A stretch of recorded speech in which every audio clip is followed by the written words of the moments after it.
Rama multi speciality hospital में आधुनिक उपकरणों से लैस ओपन हार्ट सर्जरी का सफल इलाज। Doctor Amit Singh. Rama multi speciality hospital नई कीर्तिमान की स्थापित चिकित्सा क्षेत्र में नई उपलब्धि फीता काटकर उद्घाटन सांसद धर्मेंद्र यादव ने किया। उत्तर प्रदेश के आजमगढ़ जिले में चिकित्सा के क्षेत्र में नई तकनीकी का आविष्कार हो रहा है, जहां शिक्षा से लेकर स्वास्थ्य सेवाएं दिन दुना रात चौगुना तरक्की कर रहा है। उक्त अवसर पर आजमगढ़ के सांसद धर्मेंद्र यादव मुख्य अतिथि के रूप में उपस्थित हुए। वहीं सांसद धर्मेंद्र यादव ने कहा कि रमा मल्टी स्पेशलिटी हॉस्पिटल में ओपन हार्ट सर्जरी की यूनिट डॉक्टर अमित सिंह के द्वारा डाली गई है, जो आजमगढ़ के वासियों के लिए स्वास्थ्य के क्षेत्र में एक अच्छी पहल मानी जा रही है, जहां पर कम पैसे में सफल ऑपरेशन होने की बात की जा रही है।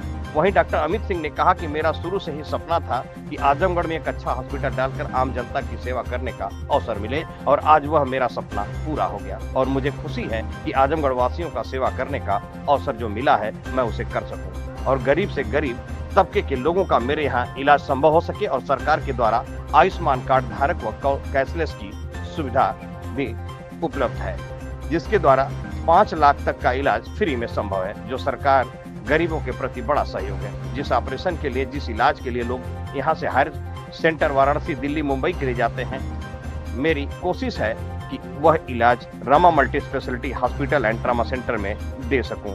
उक्त अवसर पर आजमगढ़ सांसद धर्मेंद्र यादव, विधायक पूर्व कैबिनेट मंत्री दुर्गा प्रसाद यादव, विधायक नफीस अहमद, विधायक अखिलेश यादव, शहर के माने जाने doctor Anup Singh Yadav, doctor RB Tripathi, doctor UV Chauhan, doctor बाल रोग विशेषज्ञ doctor Vinay Chauhan, Shekhar nursing home doctor RP Singh, doctor Anurag Singh, doctor DD Singh, doctor Javed Akhtar सहित आजमगढ़ के वरिष्ठ चिकित्सक मौजूद रहे। वहीं मीडिया से बातचीत के दौरान सांसद धर्मेंद्र यादव ने क्या कहा, आइए सुनते हैं उनकी जुबानी। रिपब्लिक 9 इंडिया से प्रीति चौहान की खास रिपोर्ट।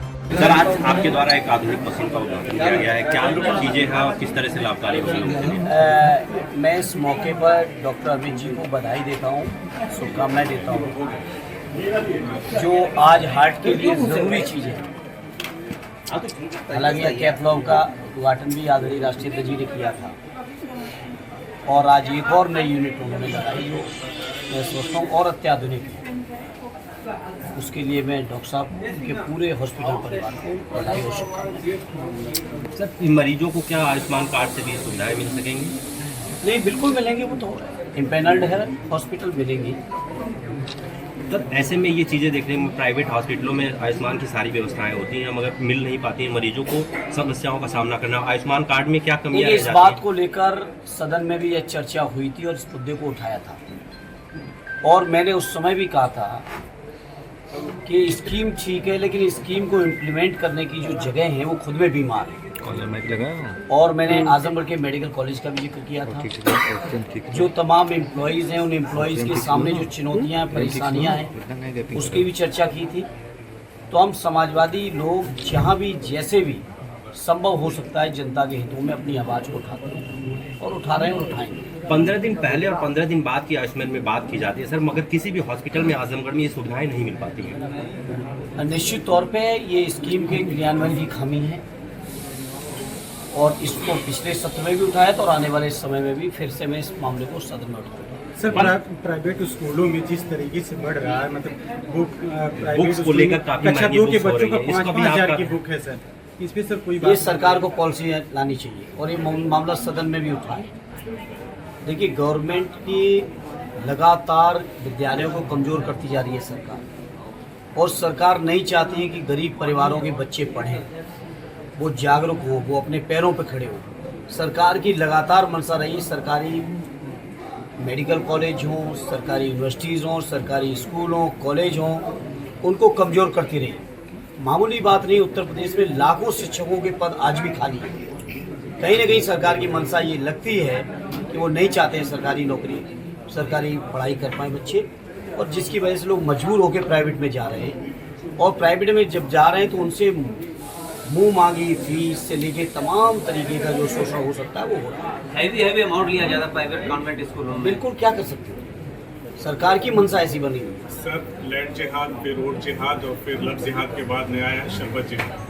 बाबा रामदेव ने कहा है कि ये शरबत जिहाद जो है इसको अलग करना होगा हिंदुओं से, क्या कहते हैं इसमें? देखिए, मैं ये जानता हूँ कोई भी कुछ भी कहे, ये देश संविधान से चले और संविधान में बाबा साहब से लेके हमारे सभी संविधान सभा के उस समय के लोग इस देश को धर्मनिरपेक्ष देश बनाया है। कुछ लोगों को फैशन बन गई है कि देश में कैसे नफरत फैलाई जाए, अलग अलग तरीके की बातें कर रहे हैं, कोई हिंदू गांव बनाने की बात कर रहे हैं, कोई कुछ कर रहे हैं। इन बातों के लिए समाजवादी लोग लगातार इनके खिलाफ लड़ रहे हैं, लड़ेंगे और जो बाबा साहब के सपनों का देश उसको बनाने के लिए हम लोग हर संभव संघर्ष भी करेंगे और बड़ी से बड़ी कुर्बानी करेंगे। सर आजमगढ़ के आप सांसद हैं सर। लगातार सर अखिलेश यादव जी का तस्वीर और जो आगरा के आपके राज्यसभा सांसद हैं उनकी तस्वीर के अपने पैरों के नीचे कुचल करके 12 तारीख को एक सम्मेलन करने जा रहे हैं और एक डंडा लेकर आने का आह्वान कर रहे हैं, क्या कहना चाहते हैं? ये सरकार द्वारा प्रायोजित है और ये जो करने वाले लोग हैं मुट्ठी भर,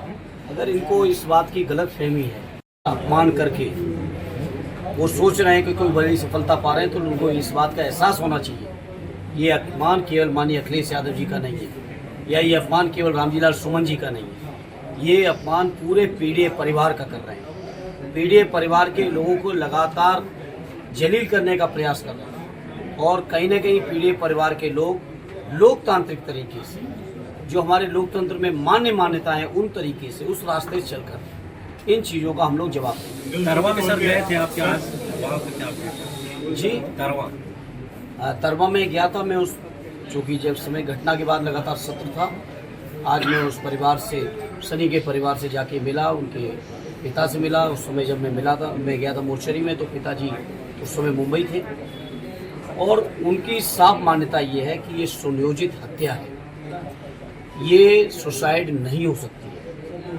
और जिस तरीके के सर्कमटेंसेस थे, तरवा थाने से मात्र 500 मीटर दूर पर तरवा हॉस्पिटल है, सामुदायिक स्वास्थ्य केंद्र, उसमें नहीं ले गए। आजमगढ़ और तरवा के बीच में इतना बड़ा मेडिकल कॉलेज है, उसमें नहीं ले गई पुलिस और सीधे लाके डेड बॉडी को मोर्चरी पे यहाँ पे लाके जिला अस्पताल और उसके बाद मोर्चरी पे लाके रख दिया।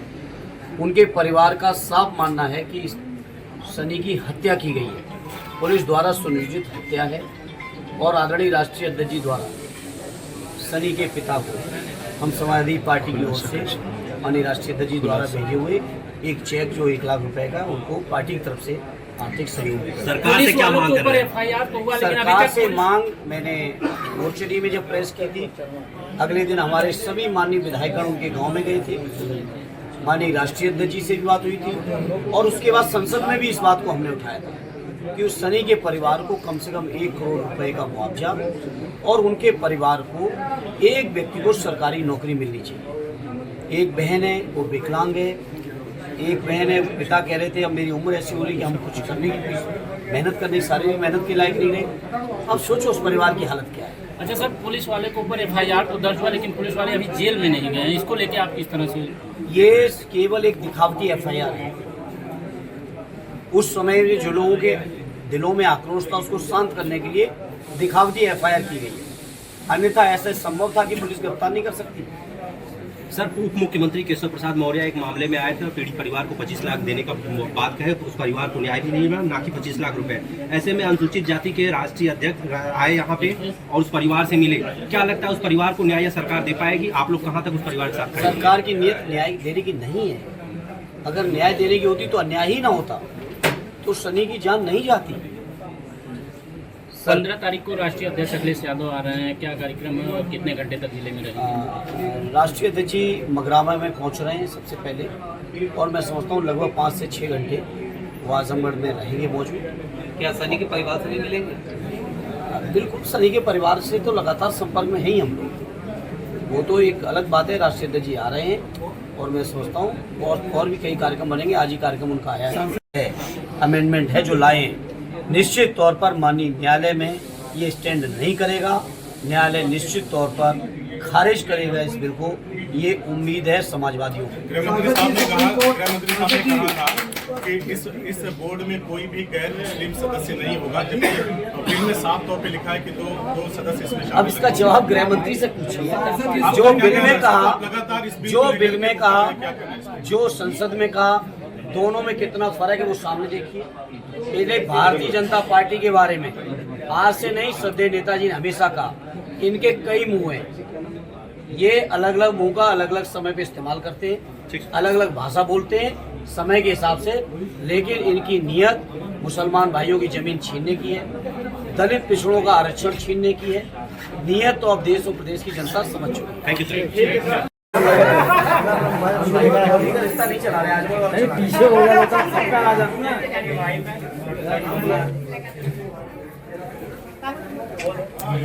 चौधरी के रिश्ता केवल चलाएंगे तो आजमगढ़ का मामला की जरूरत पड़ेगा। सर आप लोग पीछे जाए, सब पीछे जाने दो ना भैया, जाने दो ना पीछे। आप जिसको सुनिए आज जान मंत्री जी तब लगे हैं।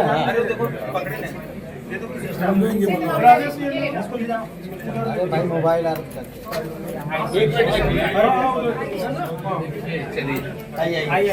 हफीज भाई किधर है? डॉक्टर साहब उधर देखिएगा, सामने सामने।